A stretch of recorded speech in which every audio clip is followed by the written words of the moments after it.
हाँ जी, अब हम जो डिस्कस करने जा रहे हैं that is about interest on capital के बारे में एंड इंटरेस्ट ऑन ड्राइंग्स के बारे में। हालांकि ये अकाउंटिंग इक्वेशन कराते टाइम मैं डिस्कस कर चुका था आप लोगों से, याद होगा आपको, मैंने कहा था ये बेटा प्लस माइनस हो जाते हैं, इनका कोई इंपैक्ट नहीं होता। Yes accounting sir. इक्वेशन के अंदर कैपिटल में ही ये प्लस माइनस हो जाते हैं, ठीक है। लेकिन जब हम जर्नल एंट्री करते हैं ना, तो अब हमें ढंग से इनकी अकाउंटिंग करनी है। इंटरेस्ट ऑन कैपिटल हम ऑनर को पे करते हैं, तो इंटरेस्ट ऑन कैपिटल हमारे लिए हुआ expense and expenses are always debited. Interest on capital account debit, interest on capital account debit, ठीक है। अब ये इंटरेस्ट ऑन कैपिटल हमने किसको देना है? ऑनर को देना है, तो क्रेडिट कौन हो जाएगा? ऑनर। क्रेडिट कौन हो गया? ऑनर, ठीक है। पैसा देना है, पैसा देना हमारे लिए क्या होता है? लाइबिलिटी, और लाइबिलिटी बढ़ती है तो क्रेडिट, है ना भाई। तो ऑनर की जगह कौन सा अकाउंट लिख सकते हो आप लोग? ऑनर की जगह you can write capital account, ठीक है। होपफुली आपको समझ आया होगा। तो एंट्री क्या बन गई? Interest on capital to capital account, okay, इसकी जर्नल एंट्री बन गई। Next, interest on drawing. Drawing क्या है? ऑनर बिजनेस से पैसा वापस निकाल रहा है, तो हम उससे इंटरेस्ट ऑन ड्राइंग चार्ज करते हैं। इंटरेस्ट ऑन ड्राइंग जब हम उसे चार्ज करेंगे, तो इंटरेस्ट ऑन ड्राइंग हमारे लिए क्या बन गई? इनकम। इनकम बढ़ती है तो क्रेडिट, तो इंटरेस्ट ऑन ड्राइंग हम क्रेडिट कर देंगे। अभी हमने किससे पैसा लेना है? ये भी हमने किससे लेना है? ऑनर।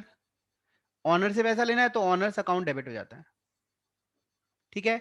ऑनर की जगह हम क्या लिख सकते हैं? ऑनर की जगह हम लिख सकते हैं कैपिटल, क्योंकि कैपिटल ही ऑनर को रिप्रेजेंट करती है। तो एंट्री क्या बन गई? Capital to interest on drawing, ठीक है। या फिर आप इसकी जगह ड्राइंग्स भी लिख सकते हो। ड्राइंग्स, ड्राइंग्स डेबिट करो या कैपिटल डेबिट करो, बात एक ही है। कैपिटल डेबिट होना कैपिटल का कम होना होता है, ड्राइंग्स डेबिट होना भी कैपिटल का ही कम होना होता है, ठीक है। तो आप ड्राइंग्स अकाउंट या कैपिटल अकाउंट डेबिट कर दो, ठीक है। इसमें कोई डाउट है तो यू में आस्क। हालांकि इस पर जर्नल एंट्री ज्यादा आती नहीं है, बट स्टिल आपको पता होना चाहिए, रिकॉर्डेड है क्लास, तो आप इसको बार बार रिपीट करके देख सकते हैं। मैं इसको अपलोड कर दूंगा शिक्षा एट स्कॉलर्स की एप्लीकेशन पर। हाँ जी, अब जो हम नेक्स्ट ट्रांजेक्शन करने जा रहे हैं that is goods given as charity. Next, goods given as free sample. Third, goods used for personal purpose,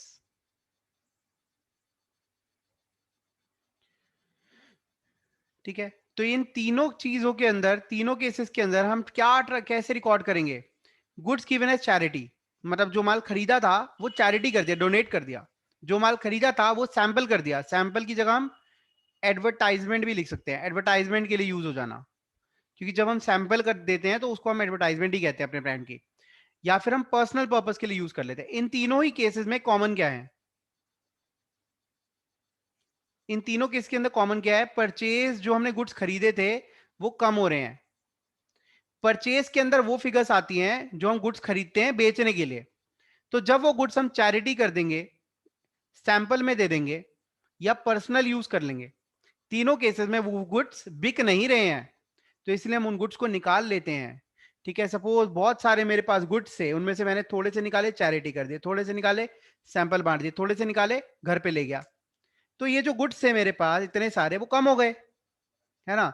तो जब मेरे पास गुड्स कम होते हैं, बढ़ते हैं तो परचेज डेबिट होता है, और कम होते हैं तो परचेज क्रेडिट हो जाएगा, परचेज अकाउंट क्रेडिट। सर अब डेबिट क्या होगा? बेटा अगर चैरिटी कर रहे हो तो वो चैरिटी अकाउंट में जाएगा, चैरिटी अकाउंट डेबिट होगा।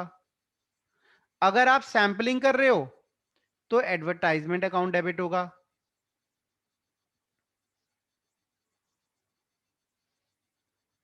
और अगर आप ड्राइंग्स कर रहे हो, पर्सनल यूज कर रहे हो, तो ड्राइंग्स अकाउंट डेबिट हो जाएगा। वेरी वेरी सिंपल, ठीक है जी।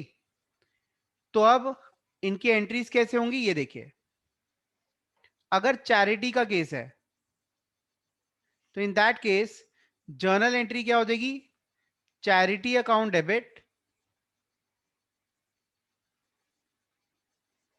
टू परचेज अकाउंट, ये आ जाएगा एट कॉस्ट, कॉस्ट पर आ जाएगा।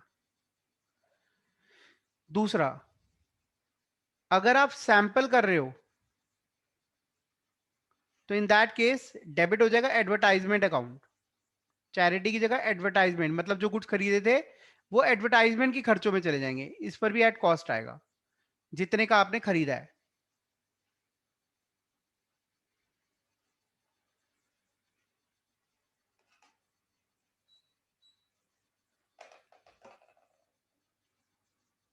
ठीक है, और अगर आप ड्राइंग्स कर रहे हो तो entry will be drawings account debit to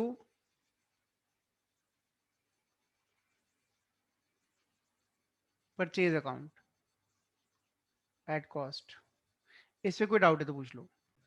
अब हम बात कर रहे हैं, देखिए अभी तक हमने जो ट्रांजेक्शन्स करी उसमें हम बिजनेस स्टार्ट करते हैं फिर ट्रांजेक्शन्स को रिकॉर्ड करते हैं, है ना। लेकिन अगर कोई ओल्ड बिजनेस है तो उसकी कुछ पुरानी चीजें भी होंगे जिनको हम बोलते हैं ओपनिंग बैलेंसेस। भाई क्लोजिंग तो सबका होता है ना। तो जब हम ओपनिंग बैलेंसेस किसी पुराने बिजनेस के ओल्ड बैलेंसेस को हम लेकर आते हैं, रिकॉर्ड करते हैं, तो कैसे करते हैं। देखिए आपको ये तो पता ही है ना, हमारा अकाउंटिंग पीरियड एक प्रिंसिपल है। हमारा अकाउंटिंग प्रिंसिपल का नाम है अकाउंटिंग पीरियड प्रिंसिपल। ये क्या कहता है, कहता है हर साल के रिकॉर्ड्स आपको अलग अलग मेंटेन करने हैं। जैसे 20-21 के अलग, 21-22 के अलग, 22-23 के अलग। इसका जो क्लोजिंग होता है वो इसका ओपनिंग बन जाता है, इसका जो क्लोजिंग होता है वो नेक्स्ट का ओपनिंग बन जाता है। ठीक है, फिर इसका जो क्लोजिंग होगा वो नेक्स्ट का ओपनिंग बन जाएगा। मतलब एक साल का क्लोजिंग दूसरे साल का ओपनिंग बन जाता है। तो जब ये साल क्लोज हो जाता है, इसके जितने भी बैलेंस हैं वो ओपनिंग बैलेंस में शिफ्ट हो जाते हैं। और उनको हम रिकॉर्ड कैसे करते हैं, देखिए सिर्फ तीन ही चीजों के बैलेंसेस होते हैं, क्योंकि खर्चे और इनकम तो प्रॉफिट एंड लॉस अकाउंट में जाके खत्म हो जाती हैं। ओपनिंग बैलेंस को रिकॉर्ड करने की जो जर्नल एंट्री होती है वो होती है assets account debit to capital account to liabilities account. ठीक है, जब भी आप अपने ओपनिंग बैलेंस को रिकॉर्ड करेंगे तो इस तरीके से रिकॉर्ड करेंगे। ठीक है, यहां पर आ जाएंगे ओपनिंग वैल्यूज। ओपनिंग वैल्यूज मतलब साल के शुरू की, पिछले साल के एंड की या फिर इस साल के शुरू की। अब जब आप अपने अकाउंट्स को क्लोज करते हैं तो क्लोज करते टाइम भी लिखेंगे ना भाई मेरे पास ये चीजें हैं।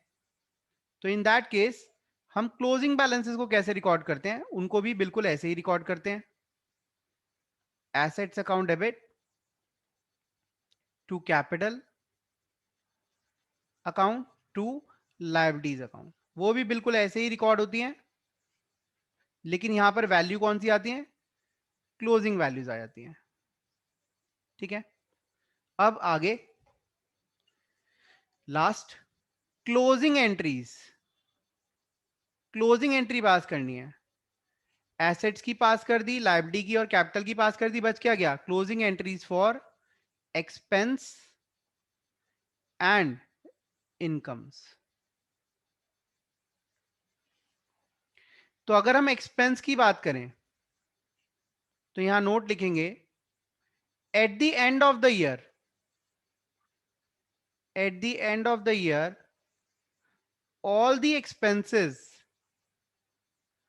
and incomes are transferred are transferred to trading account और प्रॉफिट एंड लॉस अकाउंट। हम अपने साल, पूरे साल के खर्चे और कमाइयों को ट्रेडिंग या प्रॉफिट एंड लॉस अकाउंट में ट्रांसफर कर देते हैं। Trading and profit and loss account का काम क्या होता है, हमें ये बताना कि हमें प्रॉफिट हो रहा है या लॉस हो रहा है। ठीक है, तो अब उसकी एंट्रीज कैसे होती है वो आप देखिए। For expenses, expenses and losses, कोई भी खर्चा है या कोई भी नुकसान है उसको हम कैसे रिकॉर्ड करेंगे, वो प्रॉफिट एंड लॉस अकाउंट में डेबिट साइड पे आ जाएंगे। Profit and loss account debit to expenses, कोई भी नुकसान हो कोई भी खर्चा हो, और लॉसेस। अगर कोई भी इनकम्स हैं या कोई भी गेन्स हैं, वो incomes and gains account debit to profit and loss account. इस पे कोई डाउट है तो पूछ लो।